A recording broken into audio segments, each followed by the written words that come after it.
daawadayaal ku soo dhawaada saxafa film channel oo alaaba idin soo gudbisa dhacdooyinka iyo sheekooyinka xiiso leh. Waxa kale oo aad inagala socon kartaan www.saxafifilms.com. daawadayaasheena qiimiga leh waxaan ogeysiinaynaa in website-ka www.saxafifilms.com ay ka heli doonaan filmadii u dambeeyay ee soo baxay isbuucida ugu dambeeyay ee afkaaga hooyo lagu turjumay. waxa kale oo aad ka heli doontaan saxafifilms.com dhammaan akhbaaraadka ugu dambeeyay ee ku saabsan jilayaasha shirkadaha kala gedisan ee dalkaasi Hindiya filimada ka sameeya. waxa aad kale oo ka heli doontaan saxafifilms.com dhammaan muuqaalada tooska ah ee aynu ka soo qaadano aktarada ka tirsan shirkadda Bollywood-ka, qaababka filimada loo sameeyo iyo muuqaalada laga soo duubo kuwa ugu dambeeya ee aktarada ka tirsan shirkadda Bollywood-ka. daawadayaal Bollywood-ka kaliya maahane waxa aad kale oo ka heli doontaan dhammaan aktarada ka wada tirsan shirkadaha kala gedisan sida Tamilka, Malayalamka, Kannada, Bengali iyo Gujarati. intaba waxa aad ka heli doontaan saxafifilms.com oo idin haysa oo diyaarna idin la idin ka qabtirto baahida aad u qabtaan. waxa aan kale oo idin la socodsiinaynaa daawadayaasheena qiimiga leh ee ku xiran Saxafi Film Channel bartaaynu ku leenahay YouTube oo haatan idin ka daawanaysaan inaad ka heli doontaan saxafifilms.com filimada ugu dambeeyay ee afkaaga hooyo lagu turjumay. waxa aan kale ogeysiinaynaa waliba asxaabteena in filimada ay u baahan yihiin in ay daawadaan ay codsigooda inoogu soo gudbin karaan bartaaynu ku leenahay YouTube-ka ee haatan aad inaga daawanaysaan ee Saxafi Films. daawadayaal waxa aan qiimeyn doonaa haddii Allah awoodda raali ka noqdo sida aad u kala tira badantiin ama codka ugu badan cidda soo gudbisa ayaan filimkooda idin soo dhigi doonaa bartaaynu ku leenahay oo ay ballanteenu tahay www.saxafifilms.com. daawadayaal ku soo dhawaada Saxafi Film Channel waxaanu barnaamijkan kaga hadlaynaa labada jilaa ee caanka ee Aamir Khan iyo Shah Rukh Khan oo kamid ah aktarada ugu jileenka wanaagsan shirkadda Bollywood-ka ee dalkaasi Hindiya. daawadayaal sida la wada ogsoon yahay labadan jilaa waxaa ka dhaxaysa xurguf colaadeed oo muddo soo jiitantay oo soo bilaabatay sagaashamaadkii ilaa haatan taagan. ha yeeshee labadan jilaa ayaa dhowr jeer la isku dayay in la dhexdhexaadiyo oo heshiis la dhex dhigo oo ay filim wada sameeyaan. ha yeeshee ilaa haatan waxaana la haynin directorkii filim isugu keeni lahaa labadan jilaa ee Shah Rukh Khan iyo Aamir Khan. haddaba daawadayaal waxaa noqotay la yaab in mar qura la arkay labada jilaa ee Shah Rukh Khan iyo Aamir Khan oo kulmay. haddaba daawadayaal barnaamijka waxa aynu ku falanqeynaynaa qaabka ay u kulmeen labadan jilaa oo la og yahay in ay ka dhaxayso cadaawad aanan dhammaad lahayn. sababta keentay cadaawadoodana waxaa loo aaneeyaa in labadan jilaa uu midba midka kale ka aaminsan yahay inuu asaga ka sareeyo hadday noqon lahayd xagga maqaamka iyo hadday noqon lahayd xagga jilinka. inkastoo la wada ogsoon yahay in jilaaga caanka ee Shah Rukh Khan uu qaatay magaca King of Bollywood ee ah boqorka Bollywood-ka ugu jilinka fiican kana mid ah aktarada ugu biladaha badan oo ku guuleystay ilaa iyo 8 jeer bilada Best Actor ee ay bixiso Filmfare Award, halka jilaaga Aamir Khanna uu ku guuleystay 4 jeer oo ay ugu dambeysay sanadka haatan aynu ku jirno oo uu qaatay Best Actor. ha yeeshee xurguftan dheeraadka ee labada aktar ka dhaxaysa waxa kale oo horeeyay in ay saxaafadda ama meediyaha ay hadalla aflagaada ay isu mariyeen. ugu dambeynna waxa lagu soo gabagabeeyay in aysan is-aflagaadeyn oo ay xushmadi ku wada noolaadaan oo ay shirkadda uga wada tirsanaadaan, maadaama labadan ay sumcad weyn dunida ku leeyihiin dalka Hindiyana aad looga qadariyo.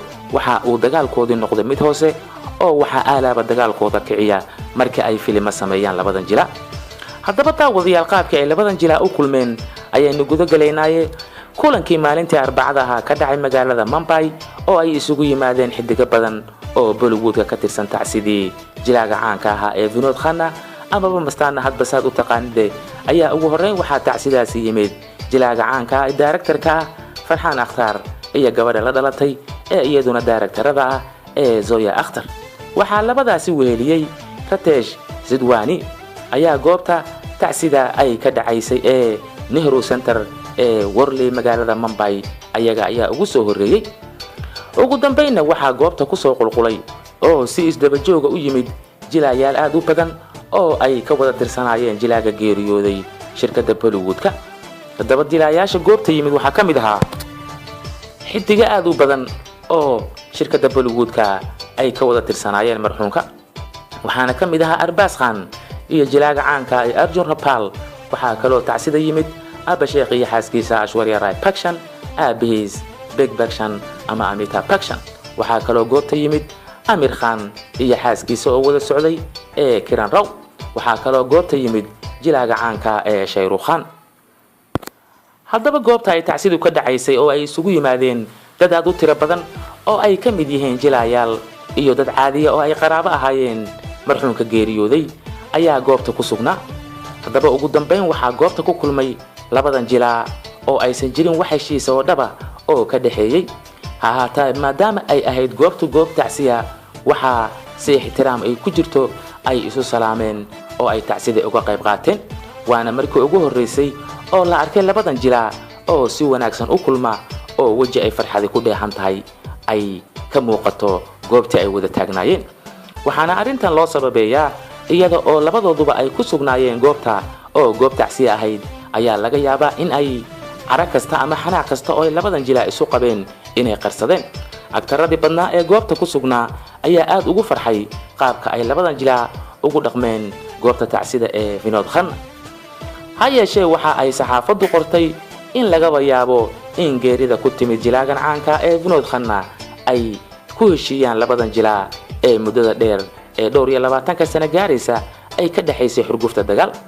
wax kastana waa suurtagal oo waxaaba suurtagal ah in maalmaha foodo inuu ugu soo haya salaanta amaba isfahanka dhex maray labadan jilaa in midkood uu ka jawaabo isaga oo ka bixiya faallo uusan kan kala raali ka ahayn. saxaafadda India ayaa caan ku ah inay aalaba ka sheekayso Bollywoodka oo ah halka kaliya oo saxaafadda ay ku tiirsan tahay oo ay wararka ka qorto, maadaama dalkaasi uusan lahayn kalaabyo isboortiyo iyo waxyaabo kale oo ay saxaafadda ka qoraan. waxaana la saadaalinayaa inay tahay saadaal wanaagsan oo dhex martay labadan jilaa oo ka wada tirsan shirkadda Bollywoodka ee dalkaasi Hindiya. daawadayaal, barnaamijkii aynu ku falanqaynaynay labada jilaa ee caanka ee Shah Rukh Khan iyo Amir Khan kulankoodii ay ku kulmeen tacsidii jilaaga caanka ahaa ee Vinod Khanna. waxa aad barnaamijka ka daawanayseen daawadayaal Saxafi Films Channel. waxaad kaloo barnaamijkan ka dheehan kartaan barta aynu ku leenahay shabakada www.saxafifilms.com. wararka ugu dambeeyay iyo filimada ugu dambeeyay oo afkaaga hooyo lagugu soo turjumay intaba waxaad diyaar kula oo ka qayb tiri doontaa www.saxafifilms.com. wehelkaaga ka dhigahana mogaanin inaad tiraahdo subscribe Saxafi Films si aad ula socotid barnaamijyada xiisaha leh ee ka baxa Saxafi Films Channel. inagoo isku duuban oo abaada Saxafi Films waxaynu idinkaga tegaynaa intaynu dib dambe barnaamij nooca kan oo kale u kulmayno. sidaa iyo nabadgelyo.